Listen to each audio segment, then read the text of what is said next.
Ilayo mo yan dito, Florencia. Hindi ba sinabi ko sa iyong huwag kang lalabas ng kusina hanggat hindi kita tinatawag?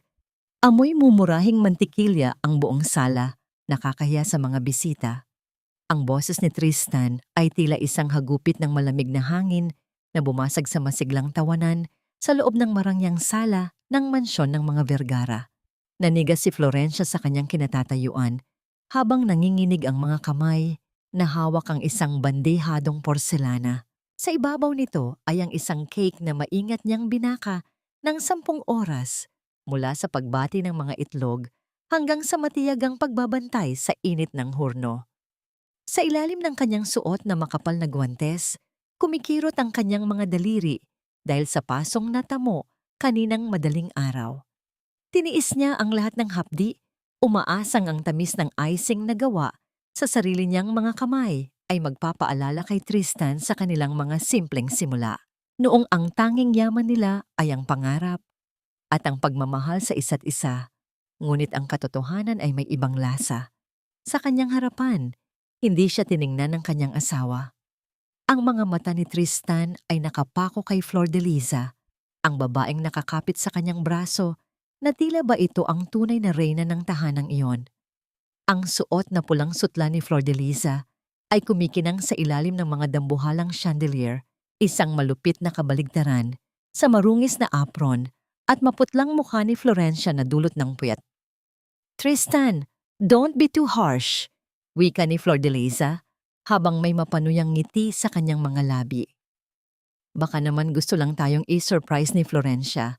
But Florencia dear, you should have known na may catering tayo tonight. Ang mga ganitong klase ng pagkain, well, it's a bit too homey for an international event like this. Si Doña Remedios, na nakaupo sa kanyang upuang pilus na tila isang emperatris, ay nagpakawala ng isang malalim na buntong hininga ng pagkairita. "Ang dungis mo, Florencia. Utang na loob. Huwag mong ipahiya ang pamilya Vergara sa harap ng mga business partners ni Tristan. Dalhin mo na lang yan sa likod at ipakain sa mga driver." Ang bigat ng hiya ay tila isang malapot na putik na dahan-dahang lumulunod sa pagkatao ni Florencia. Tumingin siya sa cake kung saan maingat niyang isinulat ang katagang, "Congratulations on the Tienlock deal." Siya ang nakakaalam sa bawat sentimo ng tagumpay na yon. Siya ang gumising sa kalagitnaan ng gabi para ayusin ang mga butas sa financial strategy ni Tristan habang ang lalaki ay mahimbing na natutulog. Lumapit si Tristan, hindi upang aluhin siya, kundi upang itulak siya ng bahagya patungo sa madilim na pasilyo ng kusina. "Go now, Florencia. Don't be a killjoy. This is the biggest night of my career. Huwag mong sirain ang momentum ko sa kakaibang drama mo." Sa sandaling lumapat ang mga daliri ni Tristan sa kanyang balikat, isang matinding pamamanhid ang bumalot kay Florencia.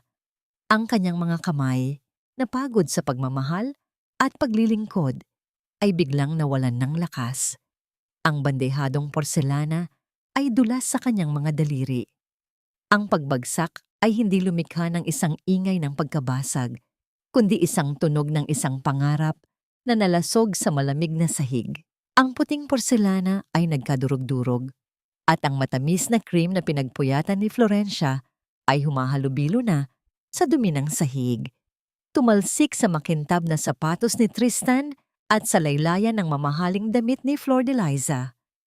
Ang cake, na simbolo ng kanyang 10 taong sakripisyo, ay isa na lamang ngayong tumpok ng basura sa ilalim ng kanilang mga paa. "Look at what you did," bulyaw ni Tristan. Ang muka ay kakikitaan ng matinding pandidiri. Tumigil ang musika. Ang bawat bulong ng mga bisita ay tila mga tinik na tumutusok sa balat ni Florencia. Nanatili siyang nakatayo sa gitna ng pagkawasak, nararamdaman ang lamig ng marmol sa kanyang mga paang walang sapin. Hindi siya umiyak. Ang kanyang mga luha ay tila natuyo na rin ng init ng hurnong kanyang kinalakihan. Sa kanyang isip, isa lamang ang tanong na nagpapaulit-ulit. Ganito na lang ba ang halaga ko? Ang kanyang kabataan, ang kanyang talino, at ang kanyang dangal, Lahat ba ito ay kasing dumi na lamang ng kanyang tinatapakan ng pamilyang ito? Tumingala si Florencia at sa unang pagkakataon, tiningnan niya si Tristan sa mga mata. Ngunit ang lalaki ay nakatalikod na, abala sa pagpunas ng dumi sa kanyang sapatos habang humihingi ng paumanhin kay Flordeliza dahil sa kapabayaan ng kanyang asawa. Sa ilalim ng madilim na ilaw ng pasilyo, nakita ni Florencia ang sariling anino, isang babaeng matagal na nawala, ngunit ngayon ay dahan-dahang nagigising sa gitna ng matinding sakit. Ang bawat piraso ng basag na porselana ay tila mga bubog na bumaon sa dangal ni Florencia habang dahan-dahan siyang lumuluhod upang limasin ang kalat sa sahig. Walang lumapit upang tumulong.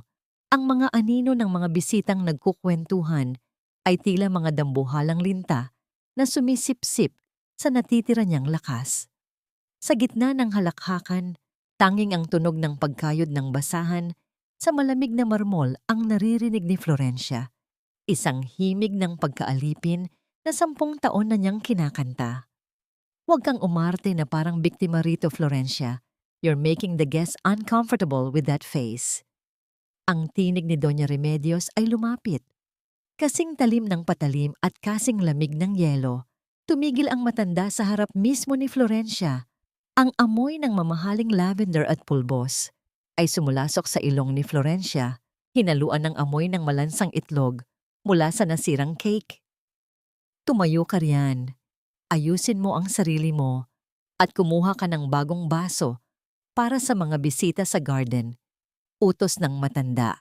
Nang hindi agad kumilos si Florencia, yumuko ang donya. Ang kanyang boses ay naging isang bulong na puno ng lason. Huwag mong kakalimutan kung nasaan ka bago ka namin kininuha. My family saved your father from prison and paid for your mother's hospital bills. Utang mo, sa amin ang hininga mo, kaya matuto kang tumanaw ng loob. Utang na loob. Ang dalawang salitang ito ang naging rehas na kumulong sa kanyang talino at pangarap. Isang utang na kahit bayaran ng dugo at luha ay tila hindi nababawasan sa paningin ng mga Bergara. Tumayo si Florencia, ang kanyang likod ay nananakit. Ngunit ang kanyang mukha ay nanatiling blanko. Isang maskara ng pagiging masunurin na matagal na niyang pinakaingatan. Naglakad siya patungo sa bar nang biglang humarang si Flordeliza. Hawak ang isang baso ng pulang alak. Oops! Isang malapot at pulang likido ang dahan-dahang tumulo mula sa baso ni Flordeliza. Direkta sa puting blusa ni Florencia. Ang lamig ng alak ay tila kuryenteng gumuhit sa kanyang dibdib, dahan-dahang nanunuot sa tela hanggang sa magmistulang isang malaking sugat ang mantsa sa kanyang puso. I'm so sorry, Florencia. My hand slipped. Wika ni Flordeliza, bagaman ang kanyang mga mata ay nagniningning sa tuwa. Tristan, look at your wife. Napaka-clumsy kasi. Pati ako nabangga niya. Lumapit si Tristan. Ang kanyang mga kilay ay magkakabit sa inis. Imbes na itanong kung maayos lang ang asawa, kinuha niya ang panyo sa kanyang bulsa at maingat na pinunasan ang ilang patak ng alak na tumalsik sa braso ni Flordeliza. Go upstairs and change, Florencia. Nakakahiya ka na talaga. Bulyaw ni Tristan nang hindi man lang siya tinitingnan. Napayuko si Florencia.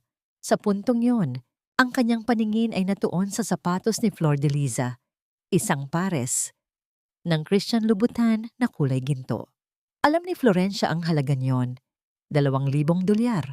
Alam din niya na ang bonus na ginamit ni Tristan para ibili iyon ay galing sa proyektong siya mismo ang gumawa ng feasibility study habang ang lahat ay natutulog.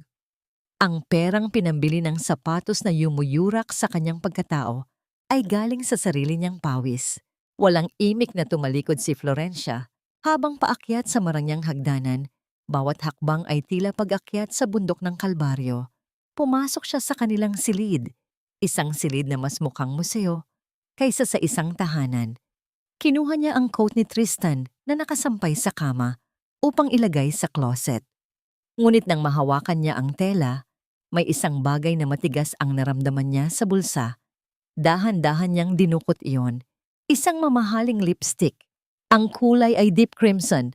Ang eksaktong kulay na suot ni Flor de Lisa kanina. Hindi nanginginig ang mga kamay ni Florencia. Sa halip, ang kanyang buong katawan ay binalot ng isang nakakatakot na katahimikan. Hindi ito ang sakit ng isang asawang nalaman ang kataksilan, kundi ang lamig ng isang strategist na nakahanap ng huling piraso ng puzzle. Sa ibaba, narinig niya ang muling pagtawa ni Tristan at ang malambing na boses ni Flor de Lisa. Sa loob ng silid, tanging ang tunog ng mabigat na paghinga ni Florencia ang namamayani. Ang mantsa ng alak sa kanyang dibdib ay tuyo na, ngunit ang puot sa kanyang kalooban ay nagsisimula pa lamang mag-alab. Dahan-dahan niyang ibinalik ang lipstick sa bulsa ng coat. Sa kanyang isip, nagsimula ng mabura ang imahe ng masunuring asawa. Ang hiya na nagpabagsak sa kanya kanina ay napalitan ng isang mapanganib na desisyon. Biglang bumukas ang pinto. Pumasok si Tristan, tila pagod at iritado. Bakit hindi ka pa nagpapalit? Doña Remedios wants you to prepare the guest room for Flor de Lisa. Dito siya matutulog tonight dahil masyado na siyang nakainom para mag-drive. Tumigas ang panga ni Florencia. Tumingin siya kay Tristan, ang lalaking minahal niya higit sa kanyang sarili, at sa unang pagkakataon, wala na siyang nakitang anino ng pag-ibig. Ang bawat pagpag ni Florencia sa malambot na unan ng guest room ay tila pagpukpok ng pako sa sarili niyang kabaong. Ang amoy ng bagong labang mga sapin na siya rin ang nagkusot at nagpatuyo sa ilalim ng matirik na araw ay humahalo sa halimuyak ng mamahaling pabango ni Flor de Lisa na tila kumapit na sa bawat sulok ng silid na yon. Isang malupit na kabalintunaan. Ang asawa ang naghahanda ng higaan para sa babaeng unti-unting nagnanakaw ng kanyang pwesto. Habang hinihimas niya ang tela, naramdaman ni Florencia ang magaspang niyang palad, bunga ng mga kemikal na panlinis at gawaing bahay na hindi kailanman nakita ni Tristan. Ang kanyang mga kamay ay kwento ng pagdarahop at pagsisilbi, habang ang mga kamay ni Flor de Lisa ay nananatiling makinis, tanging paghawak lamang ng baso ng wine ang alam na bigat. Tapos ka na ba riyan? Kanina pa naghihintay ang mga bisita sa main dining hall. Ayaw ni Mama na naghihintay ang mga tao nang dahil sa bagal mo. Sumandal si Tristan sa hamba ng pinto. Tinitingnan ang relo niyang Rolex na kumikinang sa dilim. Ni hindi niya napansin ang pamumutla ng kanyang asawa. Para sa kanya, si Florencia ay naging bahagi na lamang ng mga muebles sa bahay. Nariyan, pero hindi pinapansin. Kailangan, pero walang halaga. Tapos na, Tristan. Maayos na ang lahat para sa kanya. Mahinahong sagot ni Florencia. Ang bawat salita ay tila isang tinik na bumabara sa kanyang lalamunan. Bumaba sila sa dining hall. Doon, sa ilalim ng maluningning na liwanag, nakaupo si Doña Remedios sa kabisera, katabi si Flor de Lisa. Ang tunog ng mga kubyertos na tumatama sa mamahaling porselana ay tila isang malamig na musika ng pagtatraidor. Ngayong gabi, pagsisimula ni Doña Remedios, habang itinaas ang kanyang baso, I am proud to announce that Flor de Lisa will officially take over the leadership of the Salazar Vergara Foundation. She has the elegance and the social standing to represent our family's charity works. Napatigil ang paghinga ni Florencia. Ang Salazar Vergara Foundation. Salazar, ang apelyido ng kanyang ama na ibinigay niya sa pundasyong yon nung iligtas sila ng mga Vergara. Ang pundasyong yon ang tanging alaala ng kanyang pinagmulan. Ang proyektong siya mismo ang bumuo mula sa wala upang makatulong sa mga nangangailangan. Wait ma, singit ni Tristan. Tila may naalala. Isn't that Florencia's project? Tumingin si Doña Remedios kay Florencia ng may halong pandidiri. Florencia is just a housewife, Tristan. She doesn't have the it factor for the media. Ang kailangan ng foundation ay isang mukhang kagalang-galang. Hindi isang babaeng laging amoy kusina. Ngumiti si Flor de Lisa, isang matamis at nakakalason ng ngiti. Don't worry, Florencia. I'll take good care of your little project. Maybe you can focus more on the kitchen now. Total, dun ka naman magaling, di ba? Hindi sumagot si Florencia. Nakatingin lamang siya sa kanyang pinggan na puno ng pagkain ngunit tila wala siyang malasahan. Ang kanyang katahimikan ay hindi tanda ng pagsuko, kundi isang malalim na pag-iipon ng lakas. Sa bawat tawa ni Flor de Liza at sa bawat pagbaliwala ni Tristan, unti-unting napapatid ang huling hibla ng utang na loob na nagtali sa kanya sa pamilyang ito. Matapos ang hapunan, tumayo si Florencia sa madilim na bahagi ng pasilyo. Pinapanood ang tatlo na nagtatawanan sa sala habang umiinom ng tsaa. Mula sa malayo, tila sila isang perpektong pamilya, isang reyna, isang prinsipe at isang bagong prinsesa. Siya ang aninong hindi nararapat sa liwanag. Naramdaman niya ang pag-vibrate ng kanyang lumang telepono sa bulsa ng kanyang apron. Isang mensahe mula sa isang numerong hindi niya kailanman binura sa kanyang alaala. The stock market is bleeding and Gracia is ready to strike. Are you still playing the maid? Or are you ready to reclaim your throne, Queen? Kasunod nito ay ang tunog ng pagring ng kanyang telepono. Isang mahaba at seryosong tono na tila gumigising sa bawat selula ng kanyang utak. Naglakad si Florencia patungo sa balkonahe, malayo sa ingay ng mga taong yumuyurak sa kanya. Hello, Sebastian, bulong niya. Ang kanyang tinig ay wala ng bakas ng pagod. Ito ay matigas, malamig, at puno ng determinasyon. Finally, sagot ng baritonong boses sa kabilang linya. Akala ko tuluyan ka na nilang naging alipin. The board is asking for the director. Kailan ka babalik? Tumingin si Florencia sa madilim na langit. Sa malayo nakita niya ang kidlat na gumuguhit sa ulap, isang babala ng paparating na bagyo. Ihanda mo ang mga papeles, Sebastian. I want a full audit of the Vergara's investments. At ang Salazar Vergara Foundation, I want it back. Clean and untouchable. And your husband? Tanong ni Sebastian. Isang mapait na ngiti ang sumilay sa mga labi ni Florencia habang tinitingnan niya ang kanyang kamay na wala ng suot na singsing. Iniwan niya ito sa ibabaw ng guest room na inayos niya para kay Flor de Liza. Si Tristan, hayaan nating lasapin niya ang tamis ng tagumpay na gawa sa kasinungalingan. Dahil kapag bumagsak siya, sisiguraduhin kong wala siyang sasabitan. Ang hangin sa loob ng silid-aklatan ni Tristan ay mabigat, amoy lipas na usok ng sigarilyo, at napanis na pag-asa. Sa loob ng 3 araw, hindi lumalabas ang lalaki. Nakabaon sa tambak ng mga papeles at mga ulat sa stock market na tila mga dambuhalang alon na lalamon sa kanyang kumpanya. Ang tin-lock deal na inakala niyang magliligtas sa kanya ay unti-unting nagpapakita ng mga butas. Mga butas na tanging ang isang bihasang strategist lamang ang makakakita. Pumasok si Florencia ng walang ingay. Bitbit ang isang tray ng mainit na kape. Nakita niya si Tristan na nakasubsob sa mesa, ang buhok ay gulo-gulo, at ang mga mata ay namumula sa puyat. Sa tabi niya, si Flor de Liza ay tila isang palamuting walang silbi. Panay ang haplos sa balikat ni Tristan, habang nagbibigay ng mga payong walang kabuluhan. Tristan, baby, maybe you should just call your Tito Edgard. Baka matulungan niya tayo sa loan, malambing na wika ni Flor de Liza. Hindi sapat ang loan, Flor de Liza. I need a structural pivot. We are hemorrhaging capital because of the interest rates. Bulyaw ni Tristan, na halatang nawawalan na ng kontrol. Dahan-dahang inilapag ni Florencia ang kape. Sa loob ng kanyang palad, may isang maliit na piraso ng papel, isang maikling formula, at 3 pangalan ng hedge fund managers na maaaring magligtas sa daloy ng cash ng kumpanya. Isang huling pagtatangka ng kanyang pusong ayaw pang sumuko.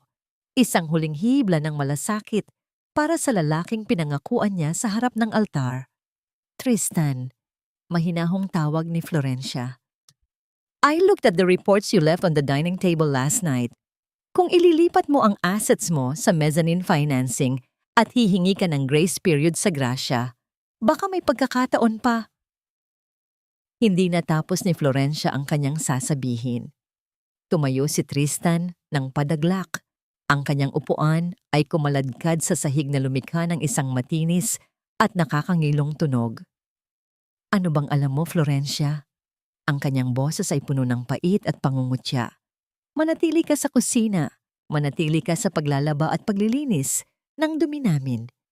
Huwag mong isiping dahil nababasa mo ang mga titulo ng libro ko ay naging eksperto ka na. You're just a housewife. Ang mga konseyong gaya niyan ay para sa mga taong may pinag-aralan, hindi para sa mga taong ang tanging alam ay magbilang ng sukli sa palengke. Tumawa ng mahina si Flordeliza. Tinatakpan ng bibig ng kanyang makinis na kamay. Si Florencia, you're just stressing him out.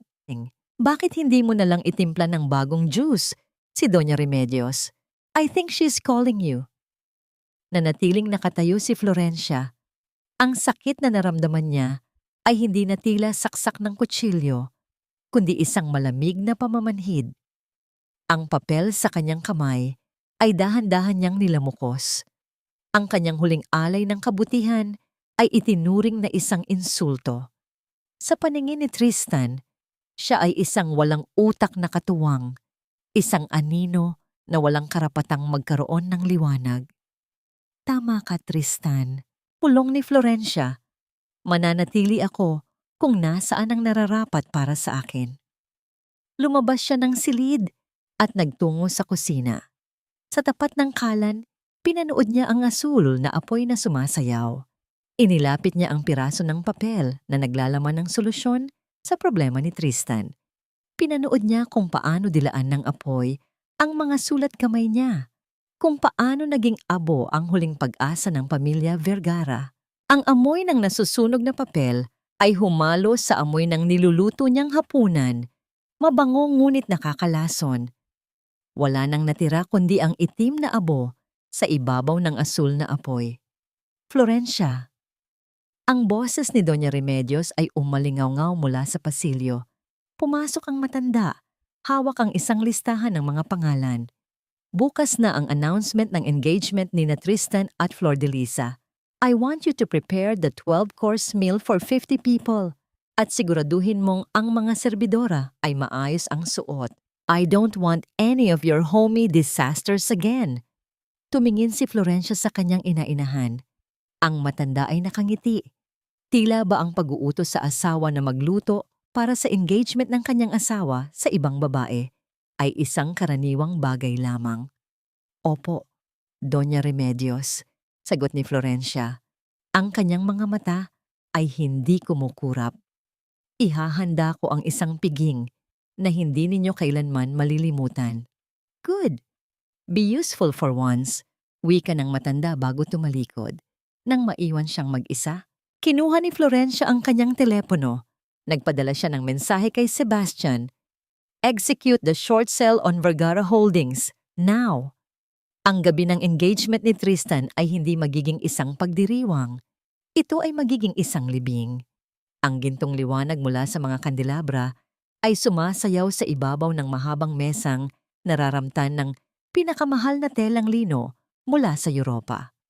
Amoy ng sariwang rosas at mamahaling bino ang bumabalot sa buong silid kainan, isang samyong sadyang nilikha upang itago ang baho ng pagtatraidor na nagaganap sa loob ng mansyon. Ito ang 12 putahe, ang rurok, ng piging na inihanda ni Florencia para sa selebrasyong wawasak sa kanyang sariling buhay. Naglakad si Florencia sa gilid ng mesa, suot ang kanyang uniforme na itim at puti.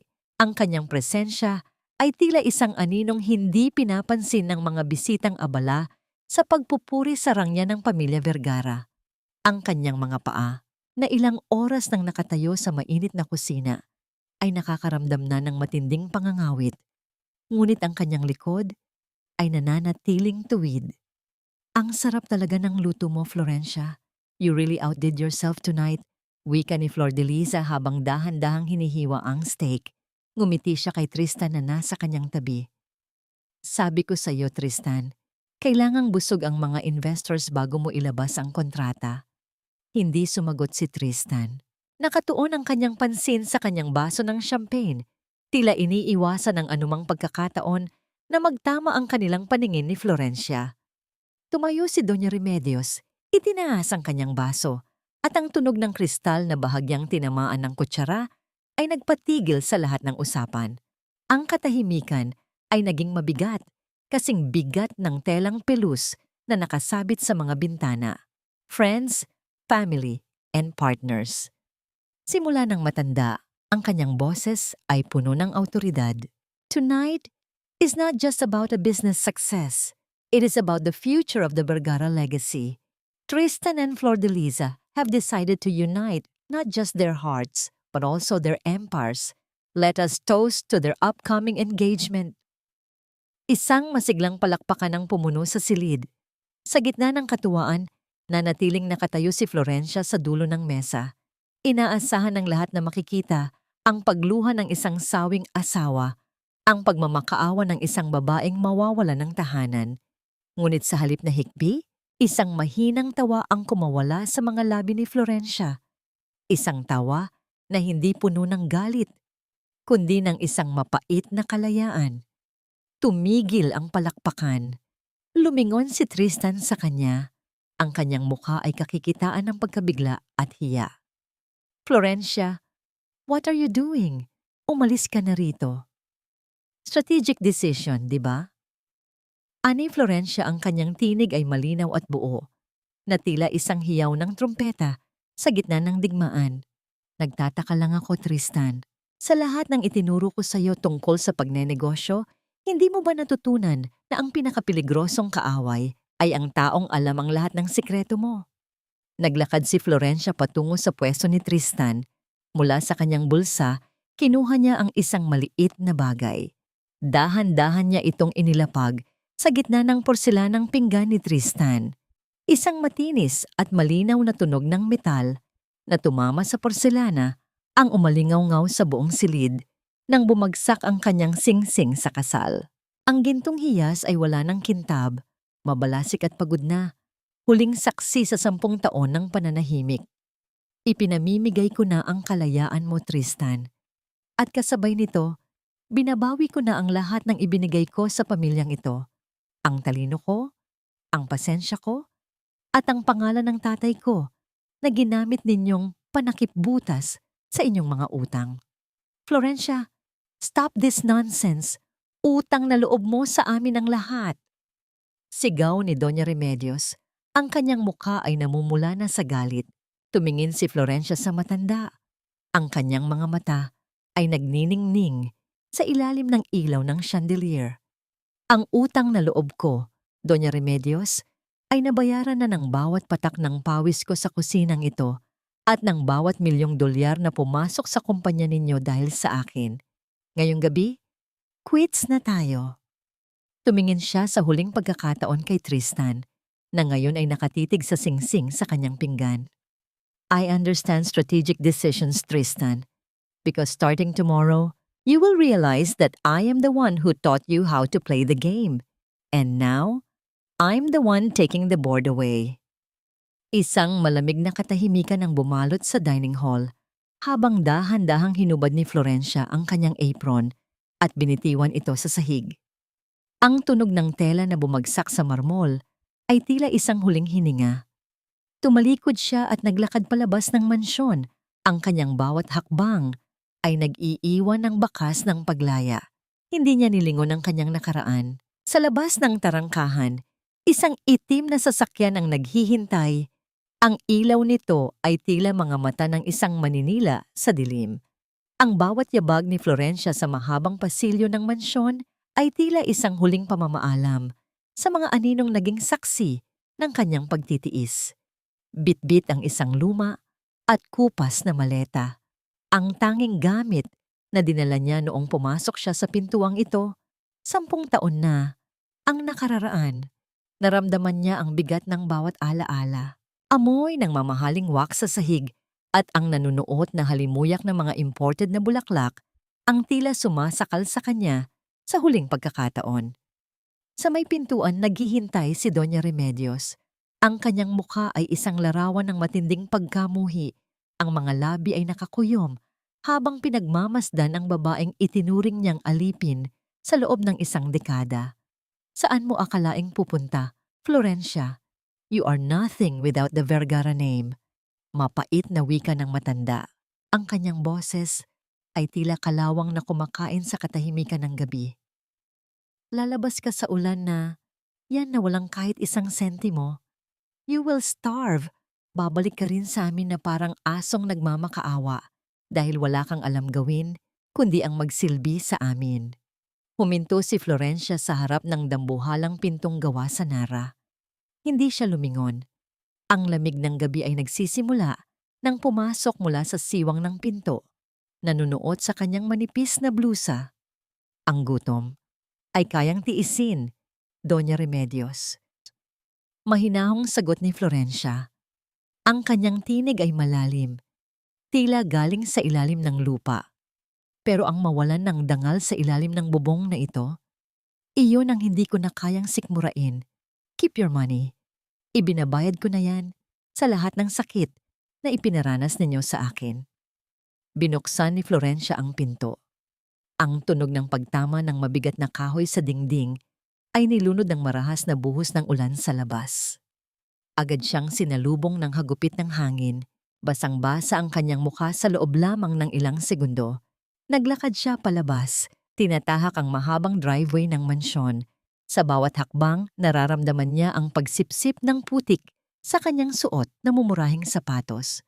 Ang bawat hakbang ay masakit. Hindi dahil sa layo, kundi dahil sa bigat ng emosyong itinatapon niya. Sa kalagitnaan ng daan, huminto siya. Naramdaman niya ang hapdi ng sapatos na matagal nang sumusugat sa kanyang sakong. Isang sapatos na hiningi niya lang sa isang katulong noong nakaraang taon. Dahan-dahan niyang hinubad ang mga ito. Ang tunog ng pagbagsak ng sapatos sa basang semento ay muffled ng malakas na ulan. Tila isang huling buntong hininga ng kanyang lumang buhay. Naglakad siya ng nakayapak. Ang lamig ng baha at ang kagaspangan ng kalsada sa ilalim ng kanyang mga paa ay hindi nagdulot ng sakit. Sa halip, naramdaman niya ang isang kuryente ng kalayaan. Ang bawat patak ng ulan na tumatama sa kanyang balat ay tila isang ritual ng paglilinis. Hinuhugasan ng amoy ng kusina, ang amoy ng pagpapanggap, at ang amoy ng pagtatraidor ni Tristan. Sa malayo, ang mga ilaw ng mansyon ay tila mga matang dahan-dahang pumipikit. Sa harap ng malaking bakal na gate, isang itim na sasakyan ang nakaparada. Ang mga headlight nito ay tila dalawang nagniningning na bituin sa gitna ng madilim na bagyo. Bumukas ang pinto ng sasakyan. Isang lalaking may hawak na itim na payong ang bumaba. Si Sebastian. Lumakad siya patungo kay Florencia. Ang kanyang mga hakbang ay sigurado at puno ng respeto. Nang makalapit siya, dahan-dahang naramdaman ni Florencia ang paghinto ng ulan sa itaas ng kanyang ulo dahil sa payong na itinapat ni Sebastian. "You're late, Director." Bungad ni Sebastian. Ang kanyang tinig ay may halong paghanga at pag-aalala. Tumingala si Florencia. Ang kanyang buhok ay nakadikit sa kanyang noo. Ang kanyang damit ay hapit sa katawan dahil sa basa. Ngunit ang kanyang mga mata ay nagniningning sa determinasyon na hindi kailanman nakita ni Tristan. "Hindi ako huli, Sebastian." Sagot ni Florencia habang pinagmamasdan ang sariling mga paang marumi sa putik, pero malaya na sa tanikala. Eksakto lang ang dating ko para sa pagbagsak ng kanilang imperyo. Pinagbuksan siya ni Sebastian ng pinto. Pagpasok niya sa loob ng sasakyan, bumalot sa kanya ang amoy ng mamahaling leather at ang init ng heater. Ito ang amoy ng kapangyarihan. Ito ang mundong kinalimutan niya para sa pag-ibig. At ito ang mundong babawiin niya para sa katarungan. Habang umaandar ang sasakyan palayo, tumingin si Florencia sa side mirror. Ang mansyon ng mga Vergara ay unti-unting naglalaho sa dilim ng ulan. Wala siyang naramdamang pagsisisi, tanging ang malamig na pananabik para sa bukas. Ang init ng singaw ng barakong kape ay humahalo sa amoy ng bago at malinis na papel sa loob ng penthouse office ng Gracia Fund. Mula sa dambuhalang salamin na dingding, Tanaw ang nagniningning na mga ilaw ng Makati. Mga ilaw na tila mga hiyas na naghihintay na pitasin. Malayo ito sa amoy ng bawang at pamaso sa kusina ng mga bergara. Ito, ang hangin ay amoy tagumpay, amoy kapangyarihan, at amoy katarungan. Nakaupo si Florencia sa isang sulyap na upuang gawa sa itim na leather. Sa harap niya, nakalapag ang isang mahabang gunting na pilak. Ang kanyang mahabang buhok, na dati ay laging nakapusod at amoy usok, ay nakalaylay na ngayon sa kanyang balikat. Sigurado ka na ba rito, Florencia? Tanong ni Sebastian habang nakasandal sa mesa. Seryoso ang kanyang mga mata. You loved your long hair. Sabi mo dati, iyon ang paborito ni Tristan. Isang malamig na ngiti ang sumilay sa mga labi ni Florencia. Dahan-dahan niyang kinuha ang gunting. Naramdaman niya ang lamig ng metal sa kanyang mga daliri. Hindi siya nag-atubili. Naramdaman niya ang marahas na pag-ipit ng matatalim na talim sa makapal na hibla ng kanyang buhok. Ang bawat pagputol ay tila paglagot sa bawat kadenang itinali ni Tristan sa kanyang pagkatao. Ang mahahabang hibla ay dahan-dahang bumagsak sa sahig, tila mga patay na alaala na wala ng silbi. Ang Florencia na mahilig sa mahabang buhok ay namatay na sa ulan kagabi. Sebastian, wika niya, ang boses ay kasing talim ng gunting na hawak niya. Ang Florencia na kaharap mo ngayon ay wala ng puwang para sa sentimentalidad.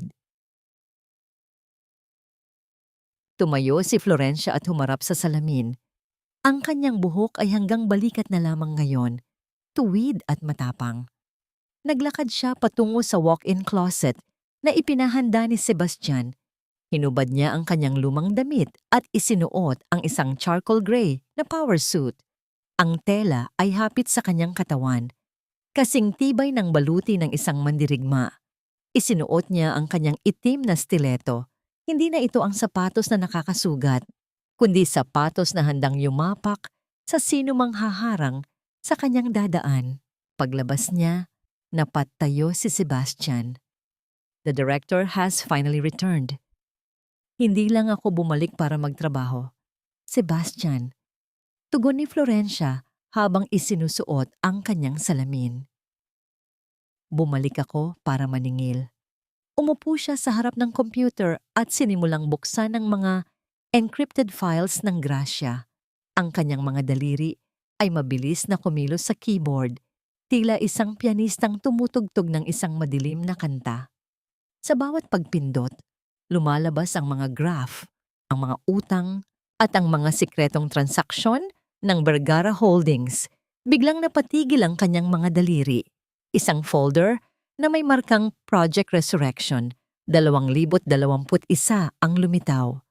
Binuksan niya ito at unti-unting lumaki ang kanyang mga mata.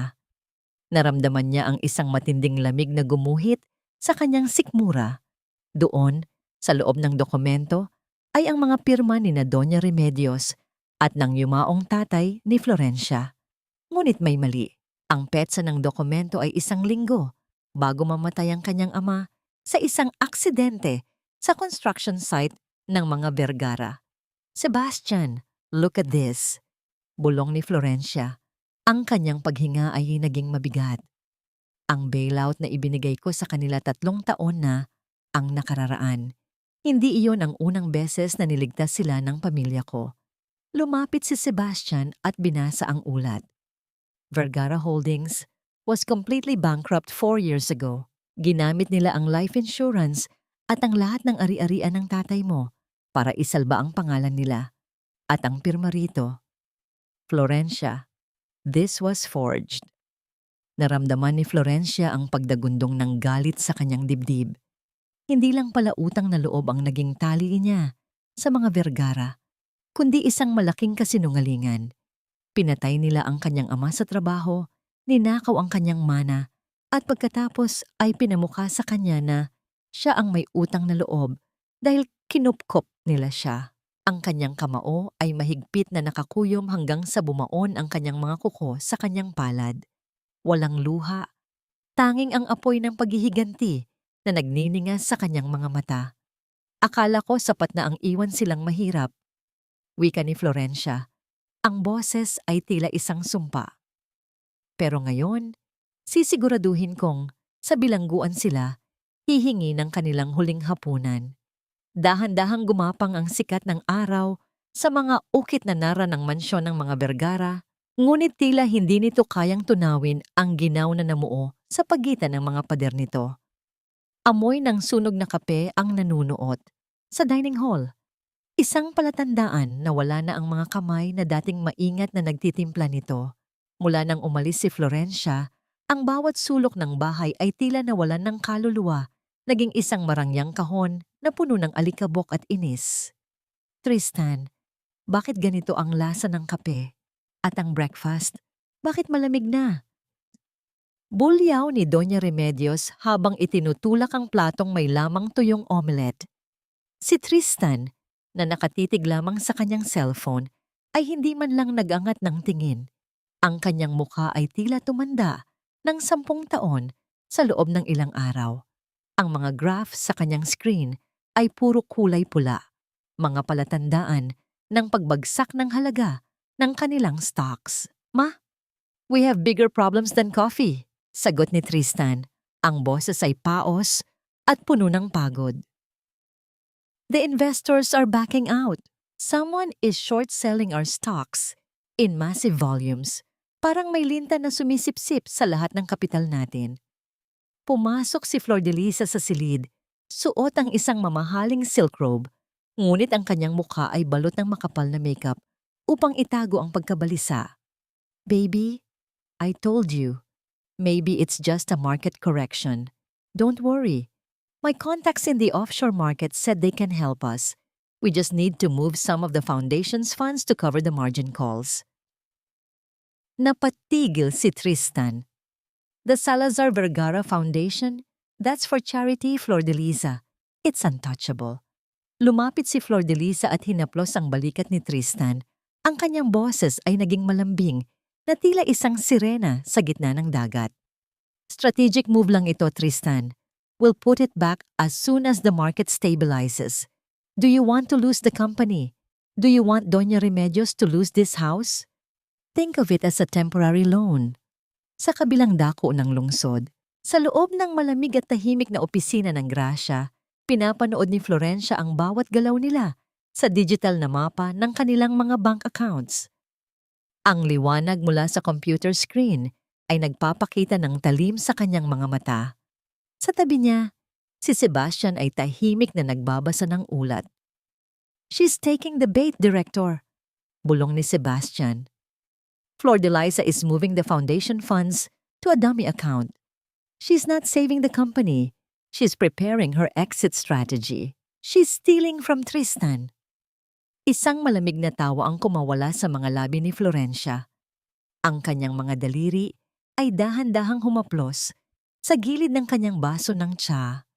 Naramdaman niya ang gaspang ng porselana, isang paalala ng basag na cake, sa sahig ng mansyon. Hayaan mo siyang magnakaw, Sebastian, wika ni Florencia. Ang taong gahaman ay madaling hulihin dahil ang sarili nilang bituka ang nagsisilbing bitag. Let her drain the foundation. Gusto kong makita ang mukha ni Doña Remedios kapag nalaman niyang ang ideal girl na ipinalit niya sa akin ay ang mismong anay na umuubos sa pundasyon ng bahay nila. Kinuha ni Florencia ang isang gintong pluma at pinirmahan ang isang dokumento. Ipadala mo ang Notice of Default sa Vergara Holdings at ipadala mo rin ang formal na imbitasyon para sa National Investment Summit sa susunod na linggo. O ang magre-representa sa Gracia, Director? Tanong ni Sebastian na may nakakalokong ngiti. Tumayo si Florencia at naglakad patungo sa bintana, tinitingnan ang malawak na kalangitan. Ang kanyang charcoal gray na suit ay tila baluti na hindi kayang tagusin ng kahit anong emosyon. Ako, sagot niya. Panahon na para makita nila ang kaibahan ng isang puppet na marunong lang magluto sa isang master na marunong magpaikot ng mundo. I want Tristan to see the woman he called a nobody holding the leash of his life. Isang mensahe ang pumasok sa telepono ni Tristan. Sa gitna ng kanyang pagtatalo kay Doña Remedios, ang tunog ng pag-vibrate ng cellphone sa ibabaw ng lamesa ay tila isang babala ng kamatayan. Binuksan ni Tristan ang mensahe. Ang kanyang mukha ay biglang nawalan ng kulay. Ang dokumentong nakalakip ay isang foreclosure notice para sa kanilang pangunahing planta at sa ibaba nito ay ang pangalan ng nag-iisang creditor, Gracia Strategic Fund. "Who is this Director Cruz?" tanong ni Tristan. Ang kanyang mga kamay ay nagsisimulang manginig. "He's killing us. He's taking everything." Hindi niya alam. Ang kamay na humahawak sa kutsilyong sumasaksak sa kanyang kumpanya ay ang parehong kamay na dati ay naghahain sa kanya ng mainit na kape tuwing umaga. Ang ingay ng engrandeng ballroom ng Grand Hyatt ay tila isang nagbabagang bulong ng kapangyarihan at salapi. Ang hangin ay mabigat sa amoy ng pinaghalong mamahaling alak, mga bulaklak na galing pa sa ibang bansa, at ang nanunuot na amoy ng desperasyon na pilit itinatago ng mga ngiting plastik. Itinirik ang mga dambuhalang spotlight sa gitna ng entablado. Naghihintay sa taong may hawak ng tadhana ng mga kumpanyang naghihingalo. Sa isang sulok, nakaupo ang pamilya Vergara. Si Tristan ay hindi mapakali. Panay ang punas ng pawis sa kanyang noo gamit ang panyong sutla, habang ang kanyang mga mata ay pabalik-balik sa pinto. Si Doña Remedios naman ay nananatiling tuwid ang upo. Pilit na itinatago ang panginginig ng kanyang mga kamay sa pamamagitan ng mahigpit na paghawak sa kanyang gintong clutch bag. Sa tabi nila, si Flor de Lisa ay tila isang estatwa ng pagkabalisa. Ang kanyang mga mata ay mailap, natatakot na baka sa gabiring ito ay mabunyag ang kanyang mga ginawang paglipat ng pondo. "Relax, Tristan," bulong ni Doña Remedios, bagaman ang sarili niyang boses ay may panginginig. "The director of Gracia is our only hope. Siguradong mauunawaan niya ang value ng Vergara Holdings. We are an institution." "Ma, someone is trying to swallow us whole," sagot ni Tristan. Ang boses ay puno ng pait. "Kung hindi tayo makakakuha ng investment mula sa Gracia tonight, bukas ay wala na tayong kumpanyang babalikan. We are literally at the mercy of Director Cruz." Biglang namatay ang mga ilaw sa paligid at tanging ang mainit na liwanag sa entablado ang natira. Ang bawat tibok ng puso ni Tristan ay tila isang tambol na nagbabadya ng hatol. Lumabas ang Master of Ceremonies. Ang boses nito ay umalingaw-ngaw sa buong ballroom. "Ladies and gentlemen, the moment we have all been waiting for. Let us welcome the person who reshaped the financial landscape of Southeast Asia in just 6 months, the Strategic Director of Gracia Fund, Director Florencia Salazar." Kasabay ng pagbanggit sa pangalang iyon, ang katahimikan sa loob ng ballroom ay naging kasing bigat ng tingga. Ang marahas na pagbuntong hininga ni Tristan ay narinig hanggang sa kabilang mesa. Nanlaki ang mga mata ni Doña Remedios. Ang kanyang bibig ay bahagyang bumukas, ngunit walang boses na lumabas. Mula sa likod ng entablado, lumakad ang isang babae. Hindi ito ang Florencia na amoy bawang at may mga kamay na magaspang dahil sa sabon. Ang babaeng naglalakad, nang may buong kumpiyansa ay suot ang isang itim na silk power suit na hapit sa kanyang katawan. Kasing talim ng kanyang aura. Ang kanyang buhok ay maikli, tuwid at nagniningning sa ilalim ng mga spotlight. Ang bawat hakbang ng kanyang itim na stiletto sa sahig ay tila isang martilyo na nagpapaguho sa mundo ng mga Vergara. Tumigil si Florencia sa harap ng podium. Ang kanyang mga mata, na dati ay puno ng pagsusumamo at pag-ibig, ay tila 2 piraso ng yelo na nakatitig sa madla. Nang dumapo ang kanyang paningin sa lamesa ng mga Vergara, hindi siya kumurap. Wala siyang ipinakitang galit, walang puot. Tanging ang isang malalim at nakakatakot na kawalan ng pakiramdam. "Good evening," simula ni Florencia. Ang kanyang boses, na pinalakas ng mikropono, ay malinaw at kagalang-galang. "Many of you ask about the secret of a successful investment. Is ito ba ang kapital, ang teknolohiya, o ang koneksyon? Huminto siya sandali at tumingin ng diretso kay Tristan, na ngayon ay tila isang basang sisiw sa kanyang kinauupuan. Para sa grasya, ang pinakamahalagang investment ay ang loyalty. Dahil ang pera ay pwedeng kitain, ang teknolohiya ay pwedeng kopyahin, pero ang katapatan, kapag iyan ay binaliwala mo, kapag iyan ay itinapon mo dahil lang sa iyong pansariling interes, asahan mong ang babalik sa iyo ay hindi lang lugi, kundi ang kabuuang pagbagsak ng iyong imperyo.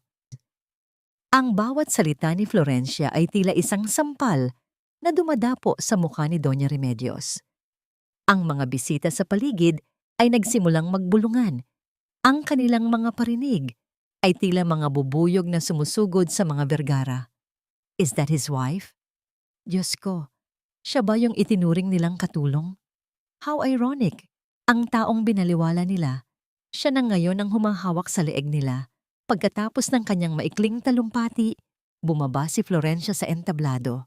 Hindi pa siya nakakalayo nang humarang si Tristan sa kanyang dadaan. Ang mukha ng lalaki ay puno ng pagkalito, pagsisisi, at isang uri ng takot na hindi pa niya kailanman naramdaman. Florencia. Ang mahinang tawag ni Tristan, sinubukan niyang hawakan ang braso ni Florencia, ngunit bago pa lumapat ang kanyang balat, isang matangkad at matipunong lalaki ang humarang. Si Sebastian. Excuse me, Mr. Vergara. Do not touch the director. Malamig na wika ni Sebastian. Tumingin si Florencia kay Tristan. Sa unang pagkakataon sa loob ng maraming taon, naramdaman ni Tristan ang distansya. Isang napakalawak na bangin na hindi na kayang tawirin ng kahit anong sorry. I'm sorry, do I know you? Tanong ni Florencia. Ang kanyang boses ay tila isang estranghero na nagtatanong ng direksyon. Florencia, it's me, Tristan. Please, we need to talk.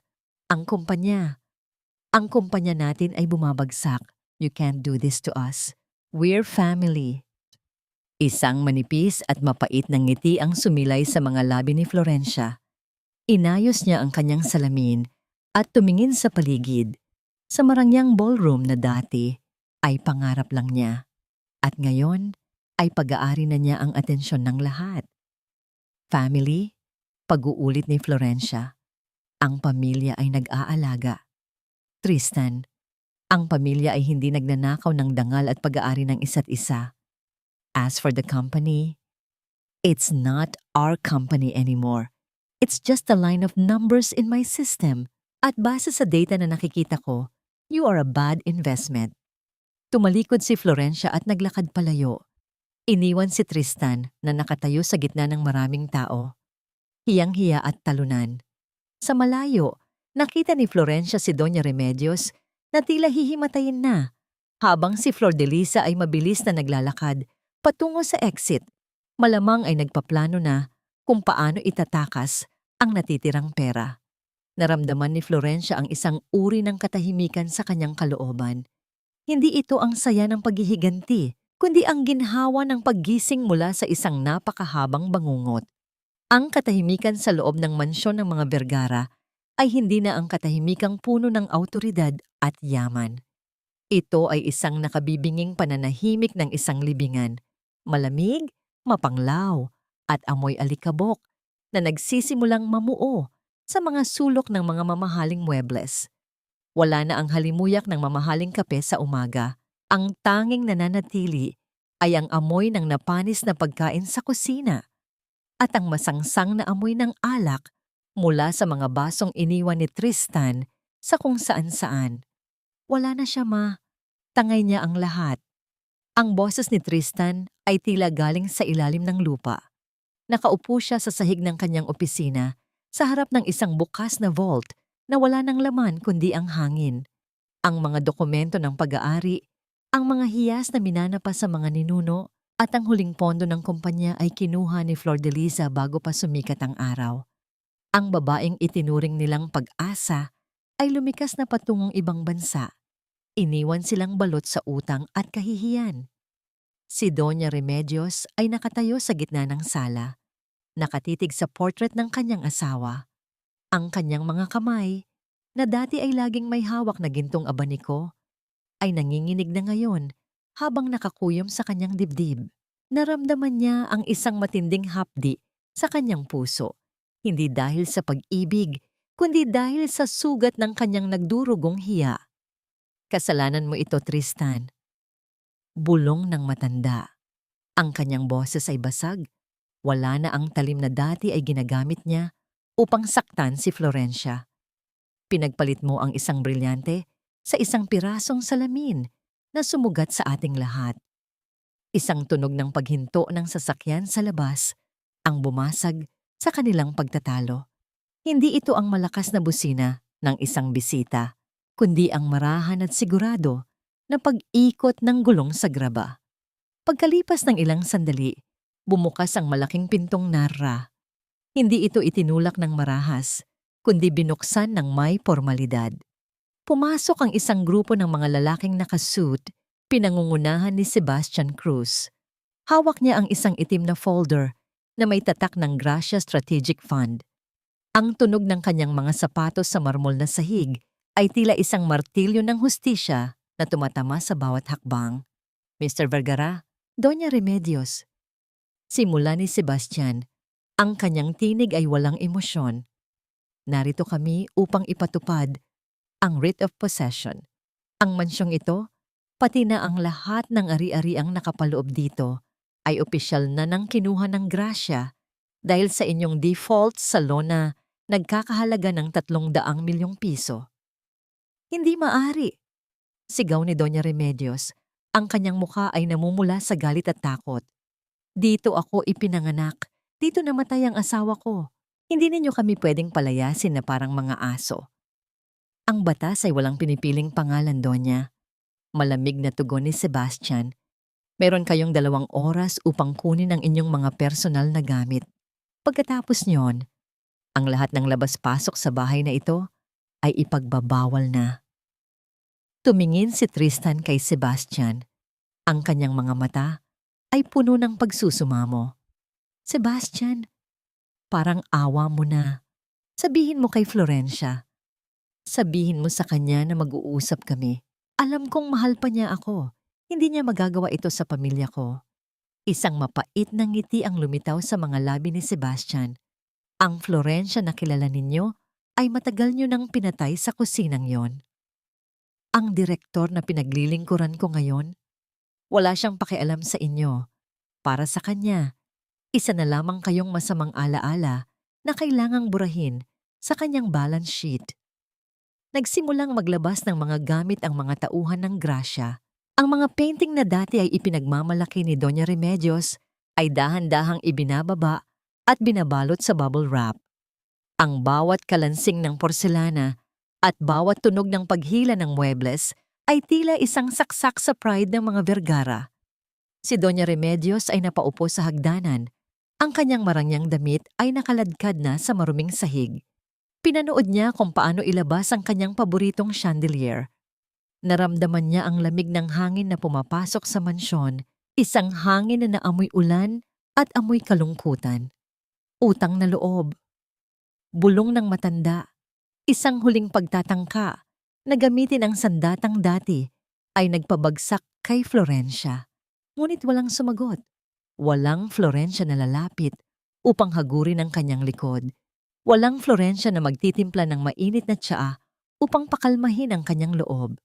Ang tanging sagot sa kanyang pagsusumamo ay ang tunog ng pagsara ng malaking folder ni Sebastian. Time's up, wika ni Sebastian. Lumabas sina Tristan at Doña Remedios sa ilalim ng matirik na araw. Wala silang dalawa kundi ang 2 maleta at ang bigat ng kanilang mga pagkakamali. Habang naglalakad sila palayo, lumingon si Tristan sa huling pagkakataon.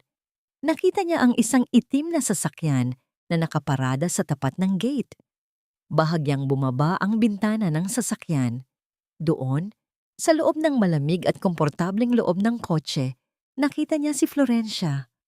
Suot nito ang kanyang salamin, abala sa pagbabasa ng mga ulat sa kanyang tablet. Ni hindi ito tumingin sa kanila. Para kay Florencia, ang mga taong nasa labas ng kanyang bintana ay hindi na mga tao. Sila ay mga anino na lamang ng nakaraan na wala ng puwang sa kanyang maningning na hinaharap. Naramdaman ni Tristan ang isang matinding sikip sa kanyang lalamunan. Hindi ito dahil sa gutom, kundi dahil sa pagkaunawa na ang lahat ng nawala sa kanya, ang pera, ang bahay, ang dangal, ay wala pa sa kalahati ng halaga ng babaeng hinayaan niyang mawala. Ang sasakyan ni Florencia ay dahan-dahang umandar, nag-iiwan ng usok na humahalo sa alikabok ng lansangan. Naiwan ang mag-ina sa tabi ng kalsada, mga biktima ng sarili nilang kayabangan. Ang amoy ng luma at saradong bahay ay sumalubong kay Florencia nang dahan-dahan niyang itulak ang dambuhalang pintong narra.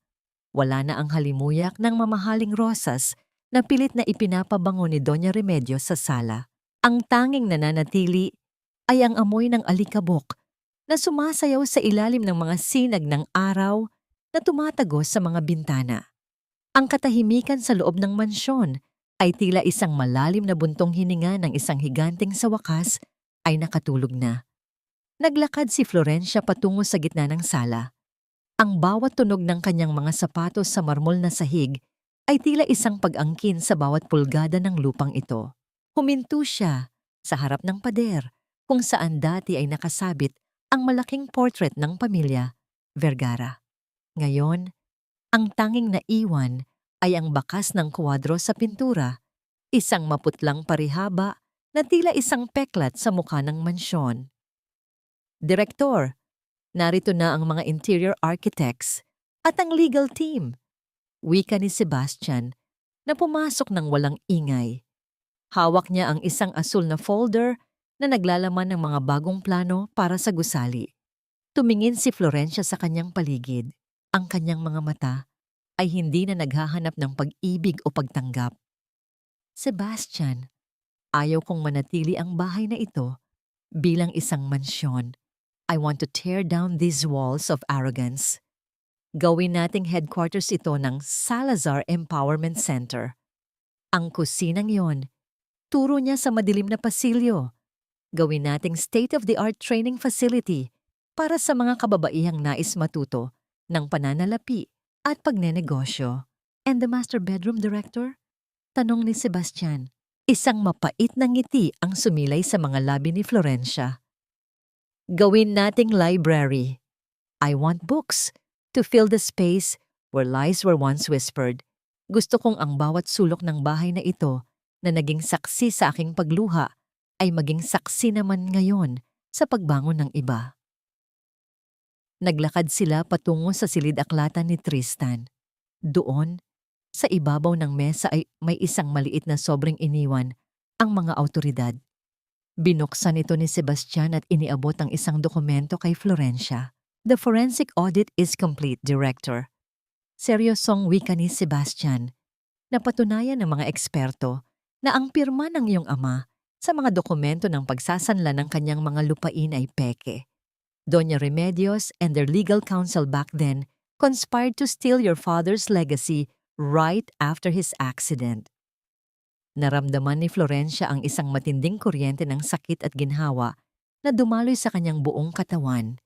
Hindi lang pala siya biktima ng emosyonal na pang-aabuso. Siya at ang kanyang ama ay biktima ng isang kriminal na pakikipagsabuatan.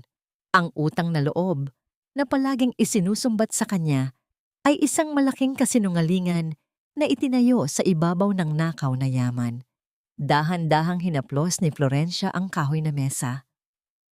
Hindi lang pala sapat na mawalan sila ng pera, Sebastian.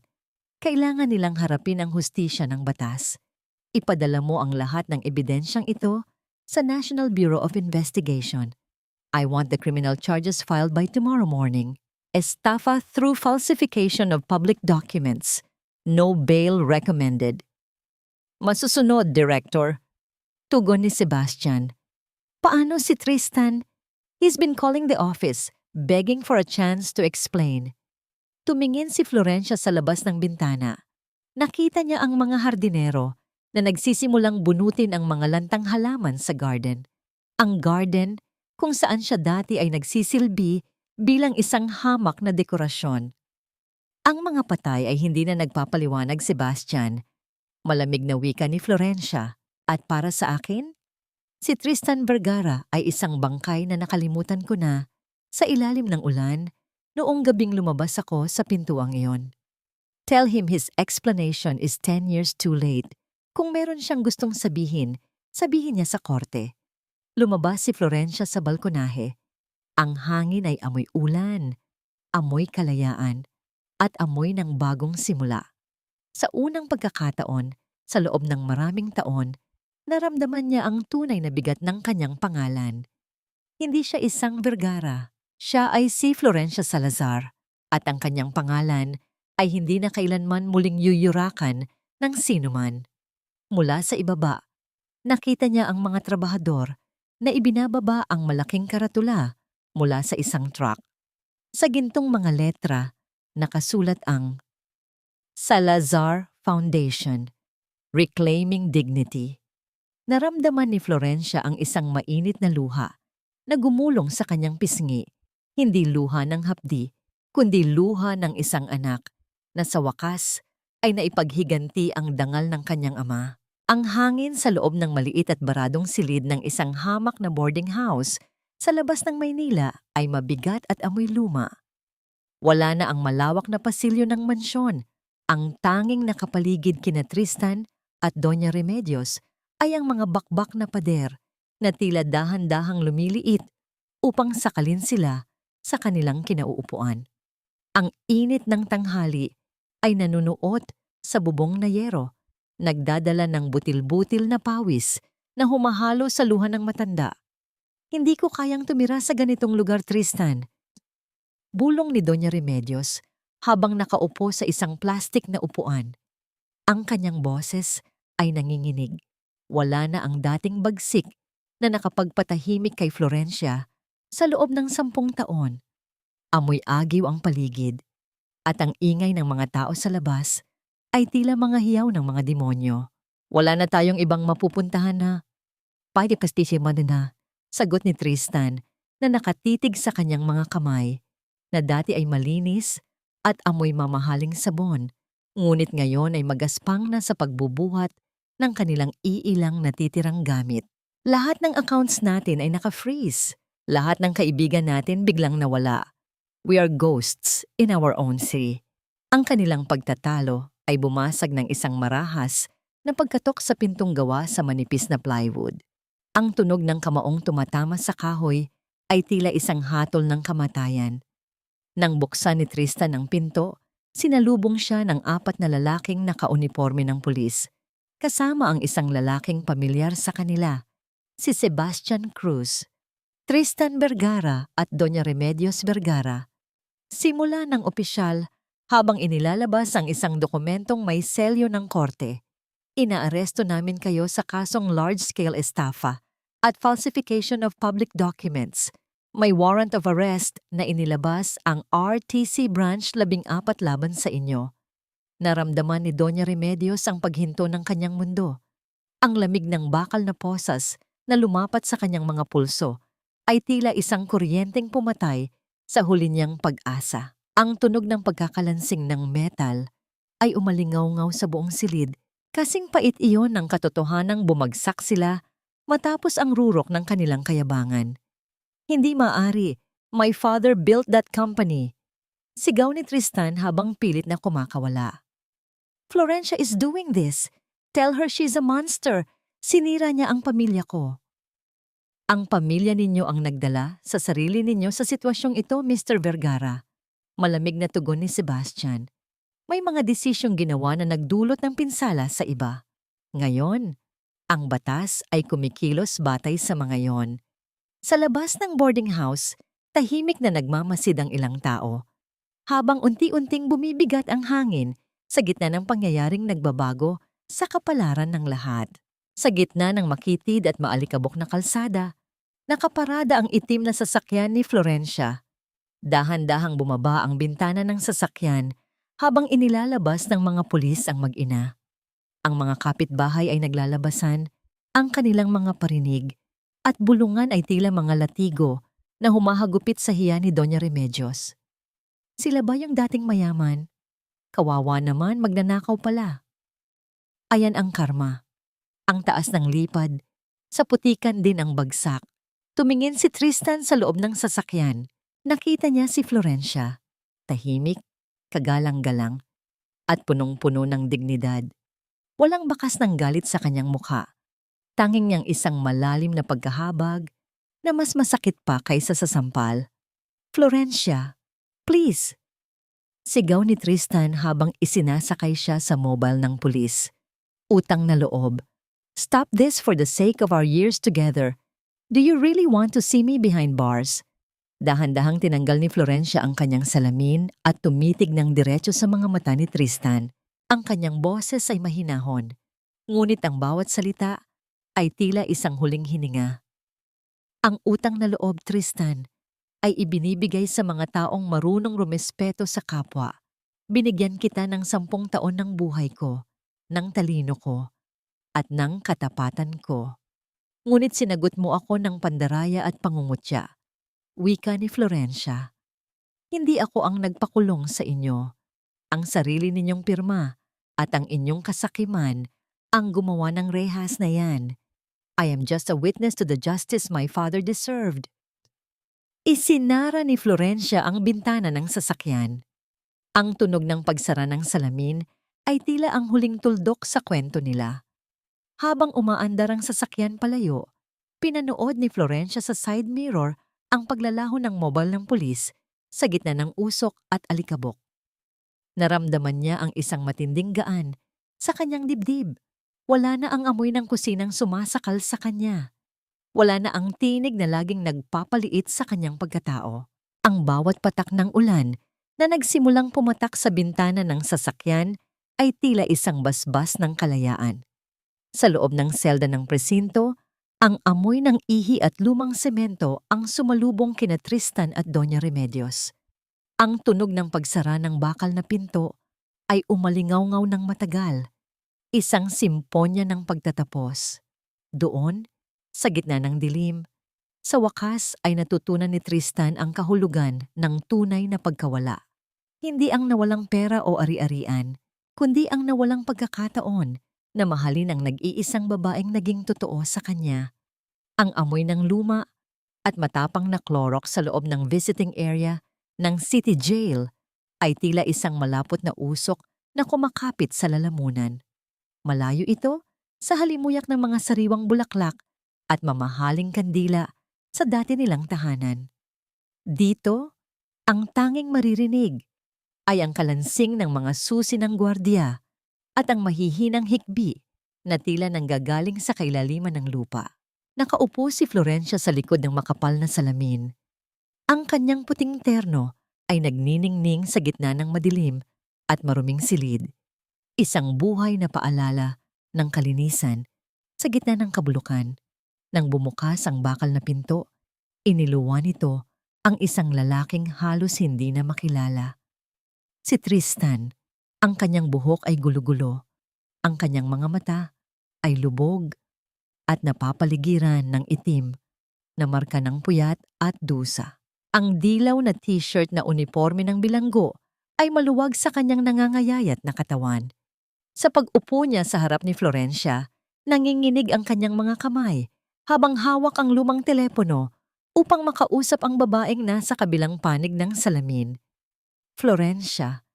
Ang boses ni Tristan sa kabilang linya ay basag, tila isang tuyong dahon na nayapakan. Salamat. Salamat at dumating ka. Tumingin si Florencia sa kanya.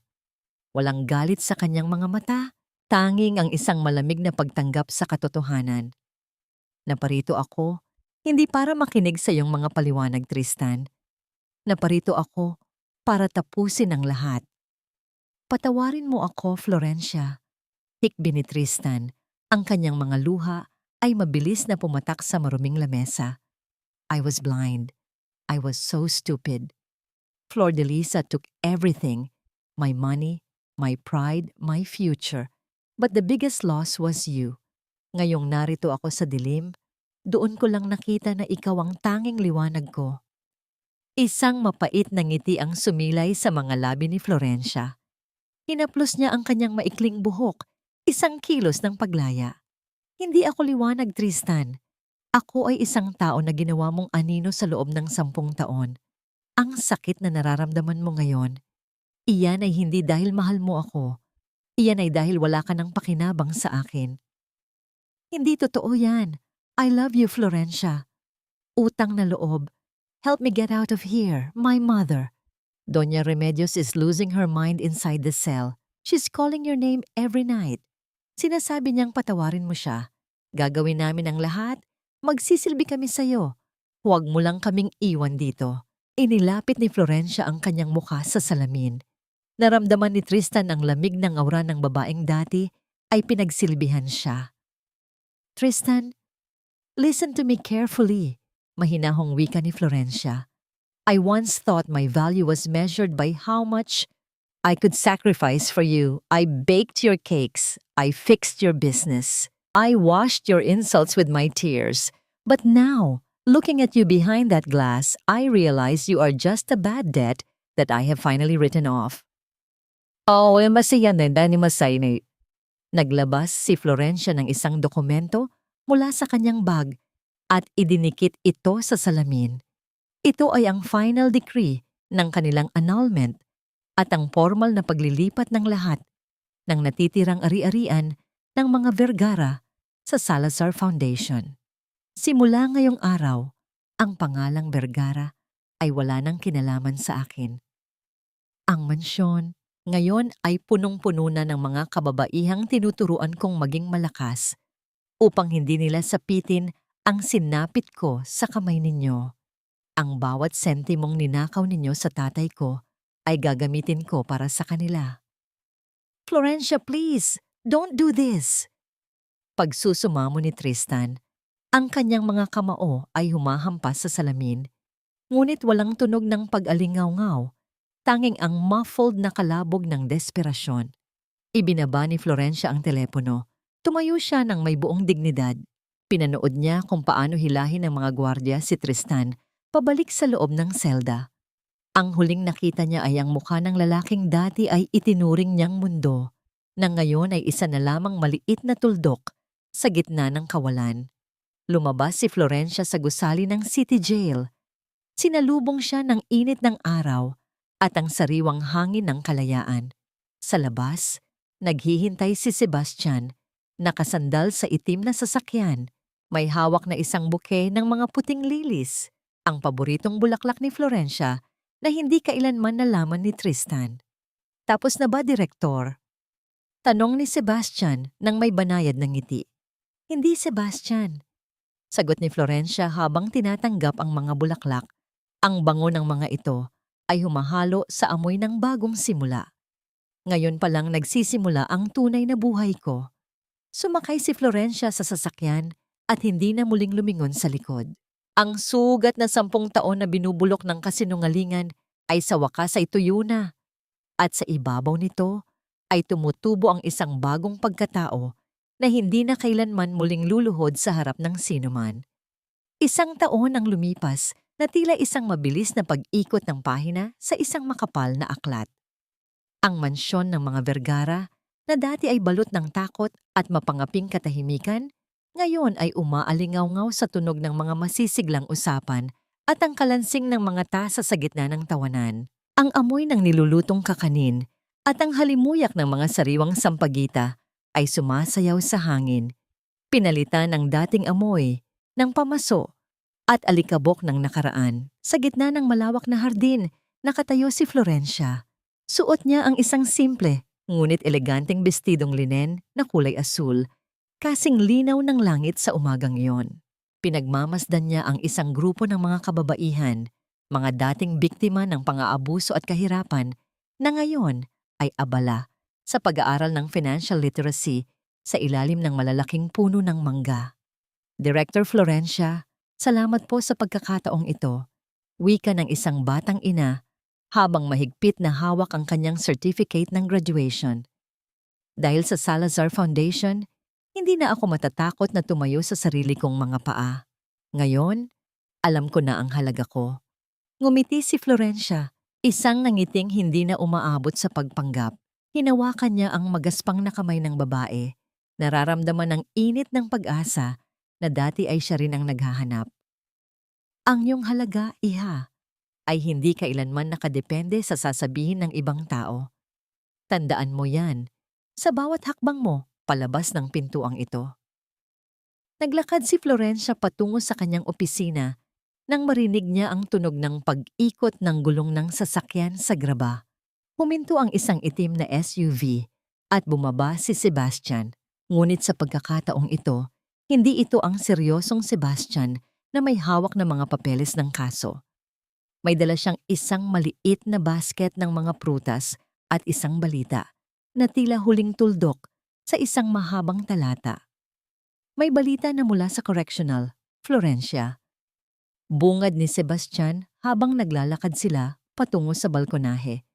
Si Doña Remedios, hindi na niya kinaya ang hirap sa loob.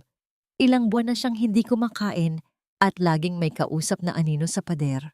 Inilipat na siya sa infirmary kagabi. Naramdaman ni Florencia ang isang mahinang pintig sa kanyang dibdib, ngunit hindi ito sakit.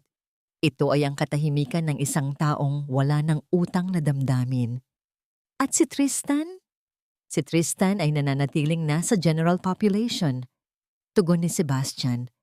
Narinig ko na siya ang inatasan sa paglilinis ng mga pasilyo. Ang lalaking hindi man lang marunong kumuha ng sariling baso ng tubig. Nga na ngayon ay humahawak ng basahan at timba araw-araw para mabuhay. Tumingin si Florencia sa malayo. Doon sa kalsadang dati ay tinahak niya ng nakayapak at basang-basa sa ulan. Isang malalim na buntong hininga ang kumawala sa kanyang mga labi. Ang karma ay hindi laging dumarating sa anyo ng kidlat. Kung minsan, ito ay ang mabagal at mahapdi na pagpapaalala ng lahat ng bagay na sinayang mo. Nakahanda na ang lahat para sa paglipat mo sa maliit na bahay sa Batangas, Direktor. Paalala ni Sebastian, ang kanyang tinig ay naging malambing. Gusto mo bang ituloy ang plano? Oo, Sebastian. Sagot ni Florencia. Ang mansyong ito ay para na sa kanila. Ibinigay ko na ang pamamahala sa board ng foundation. Gusto ko namang marinig ang tunog ng dagat. Gusto ko namang amuyin ang asin ng hangin nang walang iniisip na kahit anong porsyento o stocks. Pumasok si Florencia sa loob ng silid upang kunin ang kanyang maliit na bag. Sa ibabaw ng kanyang mesa, nakita niya ang isang lumang litrato. Ang litrato ng kanyang ama noong ito ay nabubuhay pa. Dahan-dahan niya itong hinaplos. Tay, tapos na tayo, bulong niya. Ang pangalan mo ay muli nang nagniningning. Ang bawat sentimong ninakaw nila ay nagbibigay na ngayon ng buhay sa iba. Isinara ni Florencia ang pinto ng kanyang opisina. Ang tunog ng pagsara ng lock ay tila isang huling paalam. Habang naglalakad siya palabas ng Salazar Center, sinalubong siya ng mainit na sikat ng araw. Sa dulo ng hagdanan, naghihintay si Sebastian, nakalahad ang kamay na tila isang tahimik na paanyaya para sa isang bagong paglalakbay. Sa unang pagkakataon, sa loob ng maraming taon, hindi na si Florencia ang sumusunod sa anino ng iba. Siya na ang gumagawa ng sarili niyang landas, bit-bit ang karangalan ng isang Salazar at ang tapang ng isang babaeng namatay sa ulan, ngunit muling nabuhay sa gitna ng sarili niyang liwanag.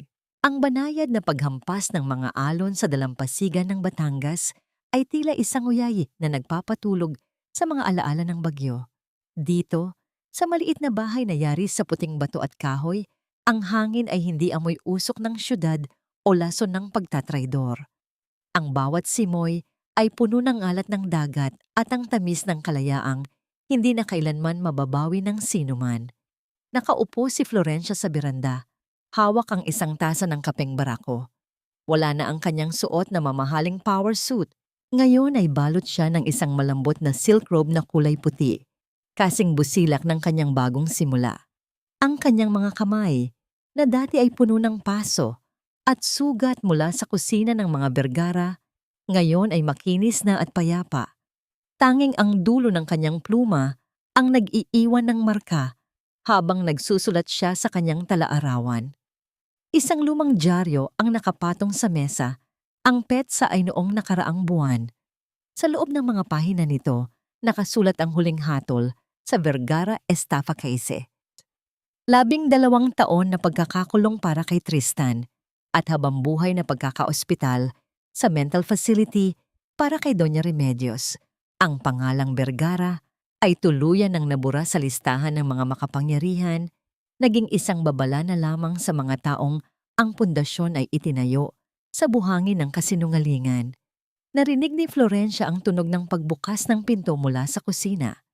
Isang mabango at mainit na amoy ng bagong luto na cake ang lumabas mula sa loob. Ngunit sa pagkakataong ito, hindi siya ang nagluto. Hindi siya ang tumayo ng 10 oras para pasayahin ang mga taong hindi marunong magpasalamat. I think this one is perfect, Director. Hindi sunog at saktong-sakto ang tamis. Lumabas si Sebastian, bit-bit ang isang maliit na chocolate cake. Ang kanyang mga manggas ay nakatupi at may kaunting bakas ng harina sa kanyang pisngi. Isang masuyong na ngiti ang sumilay sa kanyang mga labi habang inilalapag ang cake sa harap ni Florencia. Salamat, Sebastian. Mahinahong sagot ni Florencia. Pero alam mo namang hindi mo kailangang gawin yan. Gusto ko itong gawin, tugon ni Sebastian habang umuupo sa tabi niya. Dahil sa loob ng 10 taon, nakalimutan mong may karapatan ka ring pagsilbihan. Ngayon, hayaan mong ang mundo naman ang magluto para sa'yo. Kinuha ni Florencia ang maliit na tinidor at tinikman ang cake. Ang tamis nito ay humahalo sa alat ng hangin sa dagat. Ito ang lasa ng katarungan. Ito ang lasa ng pag-ibig na hindi humihingi ng kapalit. Naramdaman niya ang init ng sikat ng araw sa kanyang balat. Isang haplos na tila nagsasabing sapat na ang kanyang pagtitiis. Tumingin siya sa malayo, kung saan ang langit at dagat ay nagtatagpo sa isang guhit ng ginto. Sa malayo nakita niya ang isang agila na malayang lumilipad sa itaas ng mga alon. Walang tanikala, walang takot. Alam mo, Sebastian, bulong ni Florencia, ang kanyang tinig ay puno ng kapayapaan. Noong gabing lumabas ako sa ulan na nakayapak, akala ko ay katapusan na ng mundo ko. Pero ang totoo, iyon pala ang unang gabi na natuto akong huminga.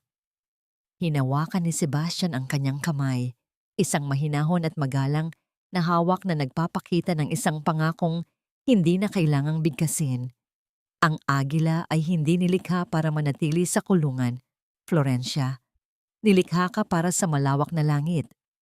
Isang malalim na katahimikan ang bumalot sa kanila, ngunit hindi ito ang katahimikang sumasakal. Ito ay ang katahimikang nagpapagaling. Ang kwento ng babaeng amoy bawang at luha ay natapos na sa ilalim ng ulan.